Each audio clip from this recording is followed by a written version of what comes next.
Hello, everybody. Bo Billington with Finding That Next Gear. Got Josh Sweeney here. Josh, super excited for you to join, man. Thanks so much for coming on. Yeah, I'm excited to be on. Thanks for having me.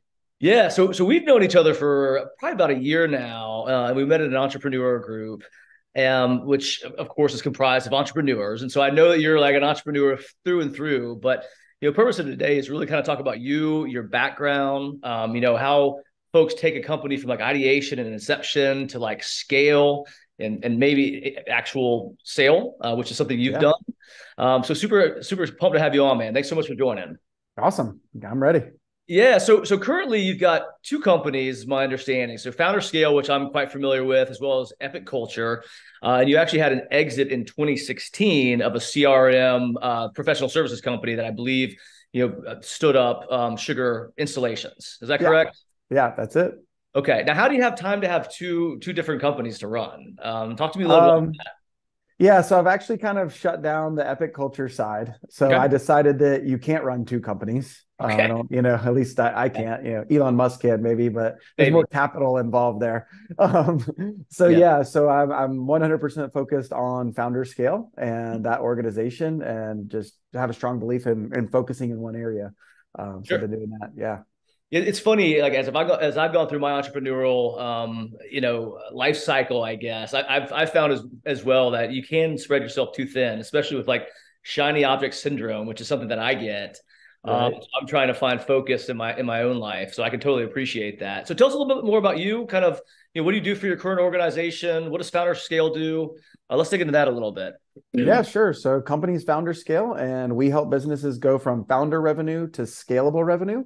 So if you look at most owners, founders, entrepreneurs, they generate the majority of the revenue in their organization. And at some point, they get to a point where they want to scale up and not be that primary revenue generator. They want to have an exit one day, and the multiples are a lot better if you're not needed and your Not the business is still business. closing deals without you. Yeah. There's all kinds of reasons a founder wants to scale up.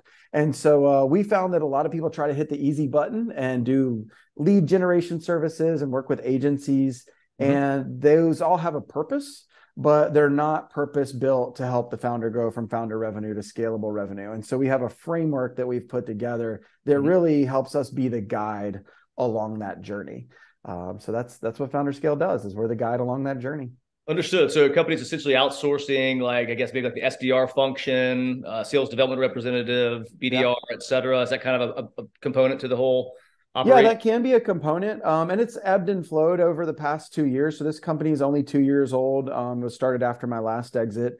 And we found a different combination where recently we found a much better product market fit where we're actually coming on as a fractional CRO. And then we're looking at it as sales and marketing together. And we're becoming that guide that's staying on with the company for much longer periods of time. And when we do that, we also get the opportunity to provide some of the other services based on the budget and the needs of that client.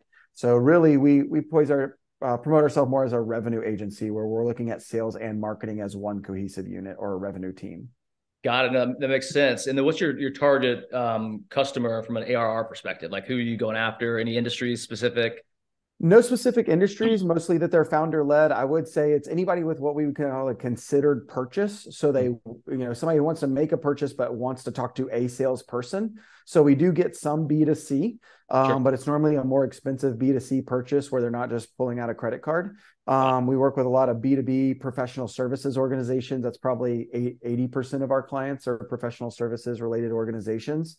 And the sweet spot for us is really somewhere around about between 2 and 20 million in revenue. So we have some on the smaller side that we can help out with some different packages. We have some on the higher side, but that 2 to 20 million really seems like the sweet spot where, that founder or founding team is really having this challenge and they're Sure. looking, grow from there. Yeah, and then of course I would imagine 20 million plus, they're probably going to bring all that in house majority of the time. So Yeah, there's just a lot bigger budget to go get more, a fractional or even full time. I mean, at 20 million, you're getting maybe a full time CMO, sure. CRO, things like that. So there's just more budget for those types of things. Understood. And so let's talk a little bit about you and what do you do currently for your organization? Are you the face? I mean, I know that you do some consulting still, but and how has that evolved over the last 2 years as you guys have continued, your journey and the scale that you're going through currently? Yeah, so my goal is, like you said, to be the face. So I'm really head of sales and marketing as well as being the president. So I've really built up a good team on the operations side, and that was one lesson learned in my last company was, I'd never quite had the team where I didn't have a foot in both sides, Yeah. and I knew that for us to scale, I had to go find the operational people, the people on the operations and delivery side that when I closed a deal or when our sales team closed a deal and signed the SOW, we could hand it off and know that that client's taken care of. And so that's a journey. I mean, I'm not Yeah. saying we've finished that journey, Sure. but it's definitely front of mind where the majority of my time is on the sales and marketing side of the house. Yeah, and it's funny how that evolves as well. I mean, I'm going through something similar myself, where I've always had my hands. It's been a little bit tough for me to pull back a little bit. And over the Yeah. last year, that's what I've been working on myself. Is like how can I take care of sales, be the face of the company, but then bring in somebody from operations capacity that can take business once it's been closed, kind of through the process and actually deliver. And it's easier said than done because a lot of Oh yeah. entrepreneurs imagine you're the same, but like this is our baby and like my work product is very, very important. And it's been a little difficult to relinquish some of that control to other people within my organization. Yeah, we've definitely gone through different rounds and iterations of like, how do we report up on the quality of that work? How are we checking in with clients on the quality, right? And monitoring that so that, you do feel comfortable signing a scope and turning it over to your team and knowing it's taken care of. Right. And then, and the smaller the company is, the harder that is, because if one person churns, Sure. you could be back to square one, so those are just the challenges that, a lot of the entrepreneurs we work with have. And I think that's kind of the unique differentiator for us is we really truly understand that we're not, some large company telling them these things will work for you and completely devoid of the facts that they could churn one person that changes the whole game for them and messes things up. So there's a certain reality to that for entrepreneurs. Yeah, no, totally, totally. It's continuously in flux, and it's been an interesting journey, both high Yeah. highs, low lows, but I wouldn't change it for the world. That being said, how long have you been an entrepreneur? I mean, so you've had, from what I understand, maybe 3 companies, but I would imagine probably a couple more. You've already had it. Yeah. That your goal here is to exit. Like, talk to me a little bit about you and your personality, why you love entrepreneurship. Yeah, so I have had a few companies. I've had probably, I guess, 3 that made it into the 6-figure territory. 2 into the 7-figure territory, and then there's just those have been through various iterations as I was growing as an entrepreneur and a founder. I feel like I've always been at least very entrepreneurial, just not growing up with a whole lot. It was. I remember when they did the fundraisers as a kid, my mom would hand me the box, the chocolate box of the candy bars. And back, way back, they were $1 a piece. I'm sure somebody Sure. has a story where they were 35 cents or something. But for us, I think they were $1, and it wasn't like my parents were going to take that bucket, that box to work and sell them. They were like, here, Right. go knock every door for the next 3 neighborhoods. And so when you learn to do that at 7 years old, I guess, there's a little bit of sales spirit in there. Yeah. And then once you start making the money off of it, cutting lawns and other things like I did and seeing the reward, that probably was a big part of the spark. Yeah, no, definitely a light bulb moment for most. And I myself kind of have always been entrepreneurial and always wanted to start a company. Never came upon the right idea until 2017. That's a whole different story. But I'd love to hear about kind of your most recent company. And how did you determine product market fit? How did you know there was a need for the solution with FounderScale that you brought to the table? Yeah, I feel like it's interesting, the product market fit conversation, because I mean, I've always been in professional services with add-on software and enhancements and other IP that we do. We build for our client, or we build for us to serve our clients. Sure. But the product market fit's a really interesting thing in that, at least for this company, I feel like we only hit it about 3 months ago. Right. So when we started it, the crux of it was and backstory is, in my last company that I grew to a few million and sold, I had spent over $300,000 trying sales and marketing tactics that didn't work for our size companies, right? So think the SEO, the ads, the hiring the salespeople, the meeting setters, the agencies. Like we went through the whole gamut, right? Just burning up money. And this is over years, right? So you try something, you recoup, you try something else, you recoup. And after selling that, I was just like, there has got to be a better way. There's got to be a way where somebody is really candid and says, that doesn't work for those size companies. I don't care what everybody's telling you because they're trying to close a deal and sell you on something. Like, what's reality? And so we really embarked on that journey with FounderScale of providing different services, sales and marketing services, and diving down and deciding what works, what doesn't, and why, and being able to back it up, right? I mean, backing it up with data, backing it up with stories and examples. And about 3 months ago, I feel like we really hit a point where the services we provided, the combination, and how we package it hit that product market fit. And then the pitch that we had, people were just raising their hands and being like, that's me. So for example, I was just speaking at the Inc. Founders event the other day, and I'm on a panel, and I get off the panel, and like 5 minutes later, I get a lead. Somebody raised their hand and was like, that's me. That resonated. Right. And so I think that was where I really felt like we hit product market fit, where people weren't confused or asking like questions from confusion, like, well, what's this? What's that? And it's like, you could tell there was just, you had to do too much explaining. Absolutely. And now, it doesn't feel that way. People just opt in and say, that's the problem I have. I want to go from founder revenue to scalable revenue. I'm the main driver of revenue. I need help. I need somebody on this journey. And so the way that we packaged it up was just fundamentally different than what we did for the past year and a half. Yeah, product market fit is very fickle, and I feel there's a lot of misunderstanding about what it is and what it's not. And I'd say most companies, it's an iterative process. Like you may have something that's sellable, but it really, I've been in business for 6 years, and I feel like just within the last year, product market fit is really aligned, stories compelling, and people get it, or they don't get it, which is totally fine. But it really does take a while to kind of hone in on what exactly it is that you're selling. How can you distill that down to something that's very, very easily digestible by somebody that a third grader could understand? And it takes a lot of reps. Like most companies don't figure out product market fit and then go sell their product. You know what I mean? Like when I jumped out, first 6 months, I worked on this, which made me zero money. And so I had to pivot. And it's been a series of pivots along this 6-year road that have kind of led to where we feel the scaling is really, really happening, which is exciting. But yeah, it's crazy how it sometimes just clicks, and then you're like, we get it. I get it. We're there. So congrats. Yeah, thank you. It's been a fun journey, and I've had different companies with different services, but I would say that's a really rewarding place to be, where it's like, this can really help, other founders get there, save them a lot of pain and headache and money, and just help them along the way. So that product market fit's been a big piece of that. Yeah. Well, let's look at it a little bit to the plight of the entrepreneur here, and I'll let you choose your own journey. Okay. So I know you've already had an exit, which I would imagine there's some juicier details there. Right. But I'll allow you to kind of dig in here where you'd prefer. But like, what was your situation prior to founding, one of your most recent companies? Because I know you married, you have children. Yeah. That can be difficult for entrepreneurship. Like I used to joke that barometer of success for me is if I'm still married in 5 years. My wife didn't like that joke, and your kids still like you. And yeah, my kids still like me. They know who I am, right? And far, I think I've done okay. What was your situation? Were you in corporate America prior? Did you just get fed up and jump out? Did you have to have a hard conversation with your spouse?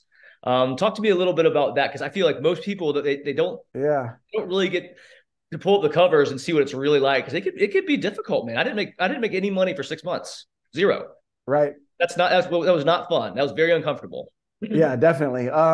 It's gone through a number of iterations. So I started off in, I won't go through the whole journey, but I started off in telecom, and my first job was, my first business was in infrastructure, wiring, cabling, all this type of stuff, fiber optics. And that was my first 6-figure company. And one day I'm like, okay, I'm done with this. Like I'd been doing it since I was 13, and, on nights and weekends and stuff, and had the opportunity to do that, and made great money. But I'm like, I don't want to be on a ladder. I don't want to be on a construction site. And I'd always had a passion for information security, and had, just had a passion for that through high school and some through college. And so I was like, forget it, I'm making a pivot, and I went into information security. So I ended up working for a few of the top information security firms here in Atlanta. And that was a great journey. Went through just that whole journey, and ended up at a CRM company and as a sales engineer. So again, just kind of another pivot where I was like, I really want to be a sales engineer in information security, but I got the opportunity at another tech-based company in CRM space, which was Sugar CRM. And at that point, they actually decided they were going to shut down their entire enterprise sales team and operation, and they were going to pivot the business. And I'm like, man, I'm pretty good at this. I know the sales side, I know the delivery side. I was a top sales engineer. And so I was like, I'll just become a partner. So that was my first 7-figure business, was, being a Sugar CRM partner and part of a channel ecosystem in the CRM industry. So just gone through a lot of different changes and, different businesses, all, around, mostly around sales and technology. Definitely technology as a core piece of that, but it's changed over the years. So how long did it take you to find success? I mean, that sounds like kind of a home run, right? Where you're working with Sugar, then they decide to pivot, but then you've got this skill set. And so you just essentially plugged into their ecosystem and right. you use them as a sales channel, and you just work the deals. Exactly. Yeah. We started working the deals and closing them. And so, I mean, I guess it depends what success is for each person, because it's changed over the years. So like when I graduated or while I was in college, I think I got out and started working maybe in information security at the time. And I said, if I'm not making 6 figures by 25, yeah, I'm going to go back to school. Like I'm going to go see what other degrees I can get. What else do I need to do? And so I think that was like my first success, was by 25, I was making 6 figures and in a job that I loved. Mm-hmm. And so I think that was kind of the first success from a career perspective. And then the second big success was, growing at Core Systems, my consulting firm, to a few million and having an exit. Right. So that was a big success. And I think if you're an ambitious entrepreneur, if you're not content like I am, some people are content, and I appreciate that in them. I wish I could be more content sometimes. Sure. But I'm always looking for the next challenge. And so the second big journey was like, hey, can I build a second multi-million-dollar plus company from scratch? Can I do it again? Right. So there's a lot of people who've done it once, but how many have done it twice? Mm-hmm. So I'm just moving the bar for myself, because of mainly for the growth that comes from that. So sure. The growth is the driving factor. Yeah, it's interesting too how you talk about how do you define success and how that continuously changes and evolves. I felt the same when I was in college. I got to make X amount, then you make X amount. It's like, okay, well, what next? And then to me, it ended up being quality of life was kind of more important. Of course, money supports quality of life in a lot of situations, but I've changed that as well. And over the last 6 years of my business, I've changed what success looks like year to year. I mean, hell, it's almost like quarterly. I'm changing what that looks like in different metrics, which is fun. Well, that's super awesome, man. They're like, what about, so have you ever lost the love for entrepreneurship? And it sounds like there's times where it flows. Yeah. I've been there, but for me, candidly, going back to corporate America is it's not an option. I'm much more content here than I've been. But is there ever a time where you thought about hanging it up? I mean, is that why one exits a company? Or have you thought about working away from entrepreneurship just in general for, greener grass? Yeah, I mean, definitely. I mean, when you start a new company and, there's no, like you said, there's no income coming in or very little, right? You're not getting paid. You're not paying yourself maybe at that point at the start of the company what you were getting paid when you were 25 years old. So you're like, wait, these numbers don't work, right? I was way further along. Yeah, my income went like this. Right. And so, that ebbs and flows. I would think, I mean, there's only been a few instances where, the passion, changed. Yeah. So, started the last company, had 3 multiple successful, really good years. And then we had our first bad year. And that was like, how much can you really grind? How much stress can you really handle to push through this?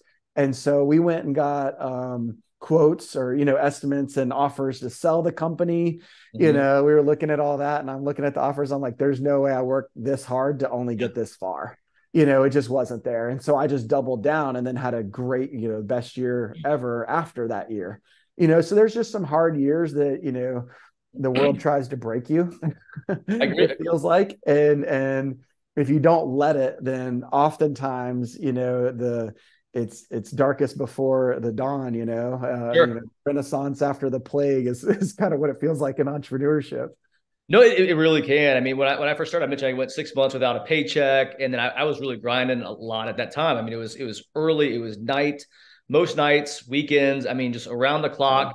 And I did that for about 6 months or so, which paid dividends. It truly did, but it's not sustainable. I mean, about a year and a half in or 2 years in, I thought to myself, I don't know if I could ever go back to that dark place that I had to go to get the business to where it needed to be out of a valley.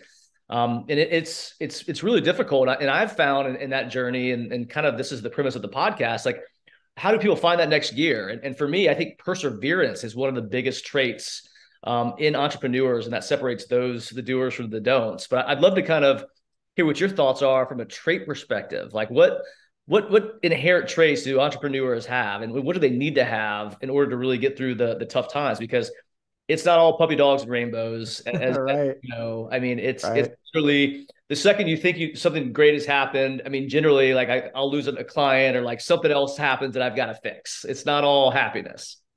Yeah, I think perseverance is a great way to put it. Another one, I think grit's another one I hear, where it's just like, you just got to grind it out, and you have to be able to push through some really trying things and trying times. And like you said, after you push through that one, a year later, there's going to be another one, and you almost, I would say after this many years though, after, I don't know, 12 years in it, you start to get used to it, which I think is eerie.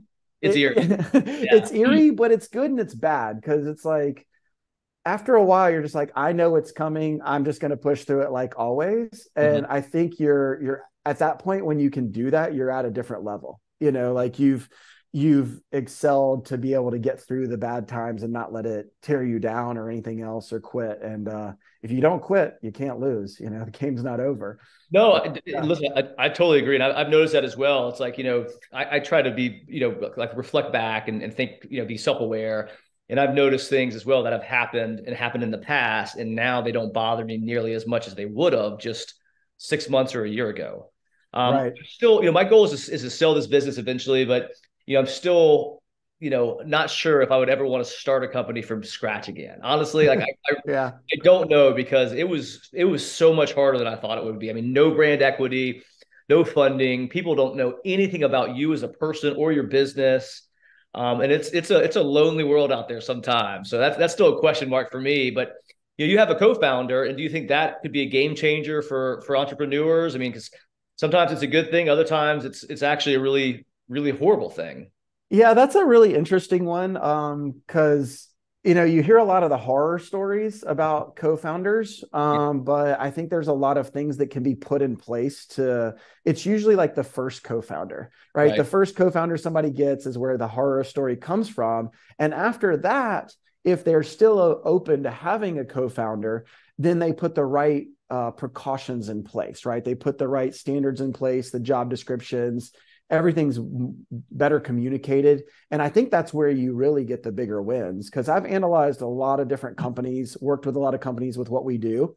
And it's really interesting that the ones that grow faster seem to be more stable, get there with a little less headaches. A lot of times you get 2 and 3 co-founders that are working together.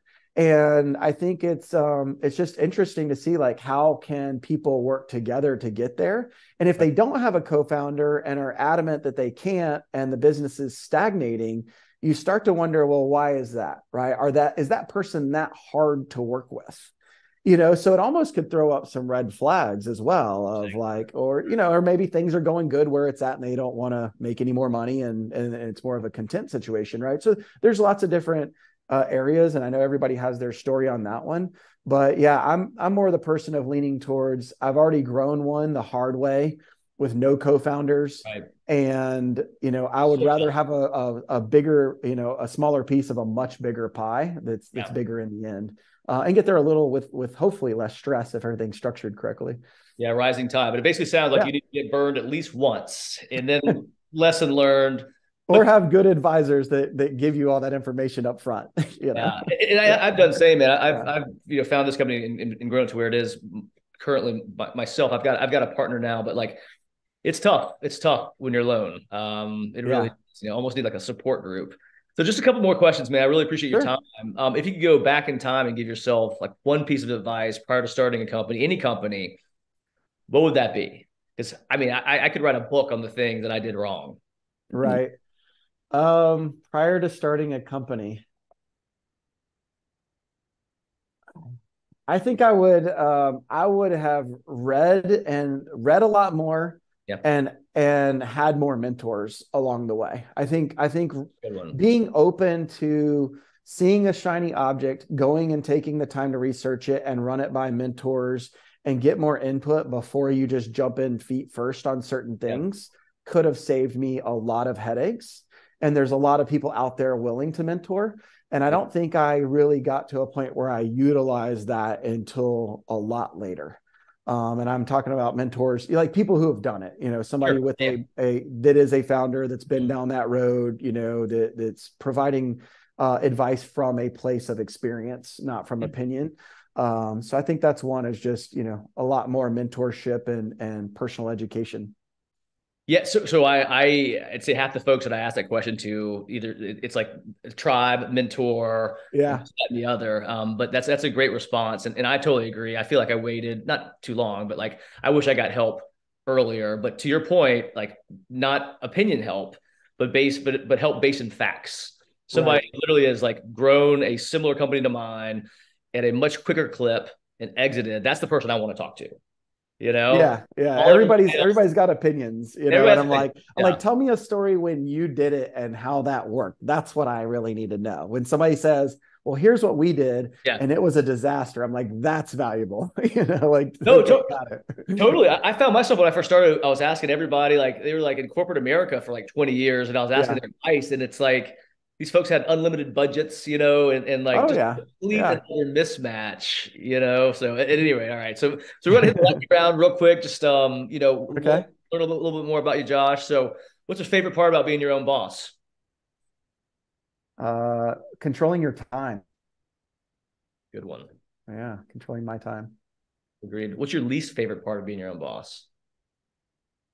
Everything stops with you, right? It's extreme ownership. You own every single outcome. Yeah, that's a great response. And I feel, for me, I think it's like decision fatigue. Like I'll make so many decisions where my wife is like, "Hey, where do you want to go to dinner on Friday?" I'm like, I can't process. I don't know. You just just make that decision for me. You know, put it on my calendar. I'll be there. What's your biggest success? Yeah, probably my exit. You know, growing a company to a few million and having an exit is definitely a pretty big success. Yeah. Well, the flip side of that question is failure. What's your biggest failure? Biggest failure. Biggest failure. And if you haven't had any, that's awesome. That's okay. I've definitely have them. I was trying to I was waiting too long for that one. No, I think my biggest failure is was really just, you know, biggest failure is like really understanding and motivating people. I had to do a lot of research. I'm very just more engineering minded, results, numbers driven. And there's a lot of value to the other half, right? The relationship side, you know, and how you coach and how you deal with people with different personalities and things like that. And so for me, you know, I think my biggest failure early on was thinking it was all results, you know, pushing really, really hard for just results and leaving, you know, the other important pieces on the table. So that was more of just a personality trait that I had to learn from. Yeah. Like, how do you motivate people? How do you work with people? And I don't know if that was the impetus for starting a culture or what, but I'm finding myself too, like we did a personality assessment on my team a month ago, and it was super interesting. And Yeah, it was actually one of my teammates' suggestions, and it's really allowed us to kind of work more effectively with each other because we all see the world differently. I'm not super like I care about results, but like the way I drive is a little bit different than everybody else. Yeah.